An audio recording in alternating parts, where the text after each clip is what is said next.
जय माता दी। आप सभी पर माँ अपनी कृपा सदैव ऐसे ही बनाए रखें। आइए आज हम करते हैं माँ का पाठ। या देवी सर्वभूतेषु शक्ति रूपेण संस्थिता नमस्तस्यै नमस्तस्यै नमस्तस्यै नमो नमः। या देवी सर्वभूतेषु लक्ष्मी रूपेण संस्थिता नमस्तस्यै नमस्तस्यै नमस्तस्यै नमो नमः। या देवी सर्वभूतेषु तुष्टिरूपेण संस्थिता नमस्तस्यै नमस्तस्यै नमस्तस्यै नमो नमः। या देवी सर्वभूतेषु मातृरूपेण संस्थिता नमस्तस्यै नमस्तस्यै नमस्तस्यै नमो नमः। या देवी सर्वभूतेषु दयारूपेण संस्थिता नमस्तस्यै नमस्तस्यै नमस्तस्यै नमो नमः। या देवी सर्वभूतेषु बुद्धिरूपेण संस्थिता नमस्तस्यै नमस्तस्यै नमस्तस्यै नमो नमः। या देवी सर्वभूतेषु शान्तिरूपेण संस्थिता नमस्तस्यै नमस्तस्यै नमस्तस्यै नमो नमः। जय माता दी। श्री दुर्गा सप्तशती पाठ का पहला अध्याय आज हम कर रहे हैं। इस अध्याय को मात्र सुनने से ही आपको शुभ फलों की प्राप्ति होती है। पहले अध्याय में हम सुनेंगे देवी की महिमा, मधुकैटभ वध का प्रसंग।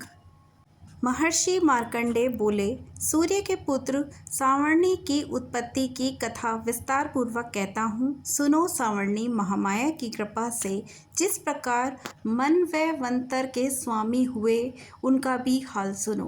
पहले स्वरोचिष नामक राज्य था। वह प्रजा को अपने पुत्र के समान मानते थे, तो भी काला विश्वंदी राजा उनके शत्रु बन गए। दुष्टों को दंड देने वाली राजा सुरत की उनके साथ लड़ाई हुई। कोलाविंदी वासियों की संख्या कम होने पर भी राजा सुरत युद्ध में उनसे हार गए। तब वह अपने नगर में आ गए और केवल अपने ही राज्य पर राज्य करने लगे, किंतु उनके शत्रुओं ने वहां भी उन पर आक्रमण किया। राजा को बलहीन देखकर उसके दुष्ट मंत्रियों ने राजा की सेना और खजाना अपने अधिकार में कर लिया। राजा सुरत अपने राज्य अधिकार को हार कर शिकार खेलने के बहाने घोड़े पर सवार होकर वहां से एक भयंकर वन की ओर चल दिए। उस वन में उन्होंने महर्षि मेघा का आश्रम देखा। वहां मेघा महर्षि अपने शिष्यों और मुनियों से सुशोभित हुए बैठे थे। वे वहां कितने ही हिंसक जीव परम शक्ति भाव से रहते थे। राजा सुरत ने महर्षि मेघा को प्रणाम किया और महर्षि ने भी उनका प्रणाम उचित सत्कार किया। राजा सुरत महर्षि के आश्रम में वह कुछ समय तक ठहरे। अपने नगर की ममता के आकर्षण से राजा अपने मन में सोचने लगे, पूर्व काल में पूर्वजों ने जिस नगर का पालन किया था, वह आज मेरे हाथ से निकल गया। मेरे दुष्ट एवं दुरात्मा मंत्री मेरे नगर की अब धर्म से रक्षा कर रहे होंगे या नहीं। मेरा प्रधान हाथी, जो कि सदा मद की वर्षा करने वाला और शूरवीर था, मेरे वैरियों के वश में होकर न जाने क्या दुख भोग रहा होगा। मेरे आज्ञाकारी नौकर भी मेरी कृपा से धन और भोजन पाने से सदैव सुखी थे और मेरे पीछे पीछे रहते थे, पर अब निश्चय ही दुष्ट राजाओं का अनुसरण करते होंगे और मेरे दुष्ट एवं दुरात्मा मंत्रियों द्वारा व्यर्थ ही धन को व्यय करने से संचित हुआ भी मेरा खजाना एक दिन अवश्य ही खाली हो जाएगा। इस प्रकार वे बहुत सी बातें सोचते हुए निरंतर दुखी रहने लगे। एक दिन राजा सुरत ने महर्षि मेघा के आश्रम के निकट एक वैश्य को देखा। राजा ने उससे पूछा, भाई तुम कौन हो? यहाँ तुम्हारे आने का क्या कारण है और तुम मुझे शोकग्रस्त अनमने से दिखाई दे रहे हो, इसका क्या कारण है? राजा के यह नम्र वचन सुनकर वैश्य ने महाराज सुरत को प्रणाम करके कहा। वैश्य बोला, राजन, मेरा नाम समाधि है। मैं धनियों के कुल में उत्पन्न एक वैश्य हूँ। मेरे दुष्ट स्त्री पुत्रादियों को लोभ से मेरा सब धन छीन लिया, मुझे घर से निकाल दिया।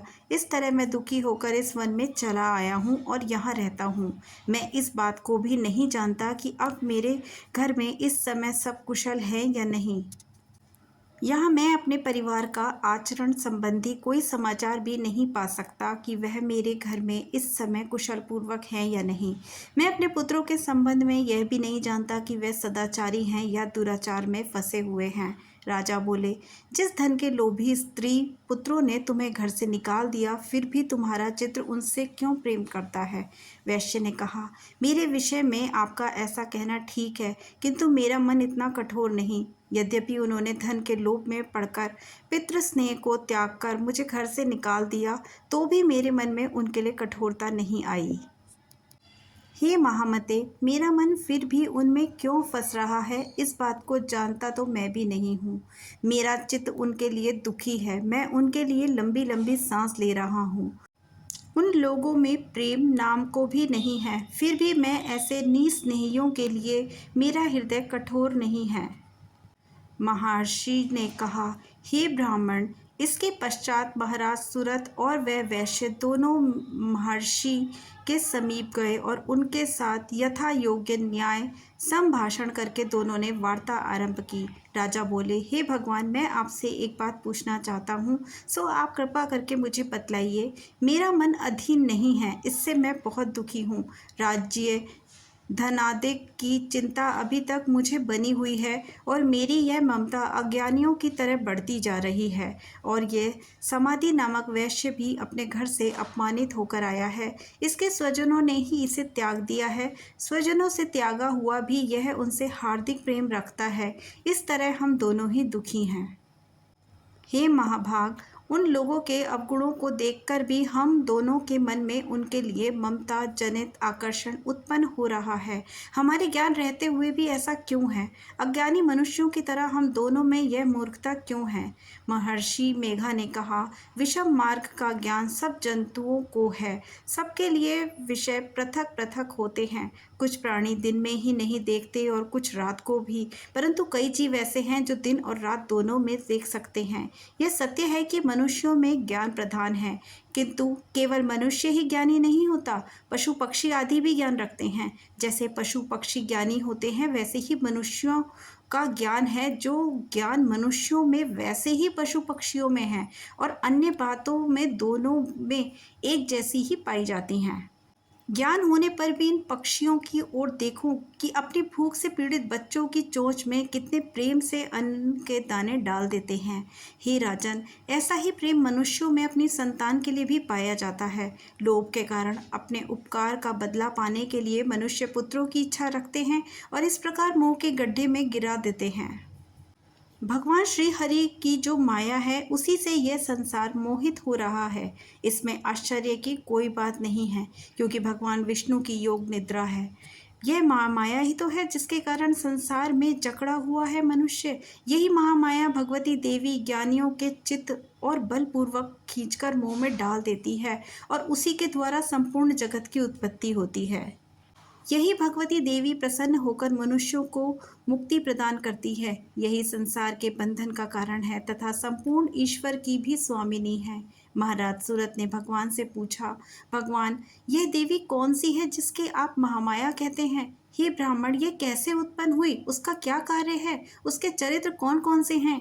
प्रभु, उसका जैसा प्रभाव हो, जैसा स्वरूप हो, वह सब ही कृपा करके मुझे बताइए। मैं आपसे सुनना चाहता हूँ। महाराज मेघा बोले, राजन, वह देवी तो निस्वरूपा है, जिसके द्वारा यह संसार रचा गया है। तब भी उसकी उत्पत्ति अनेक प्रकार से होती है, वह सब आप मुझसे सुनो। वह देवताओं का कार्य सिद्ध करने के लिए प्रकट होती है, उस समय वह उत्पन्न हुई कहलाती है।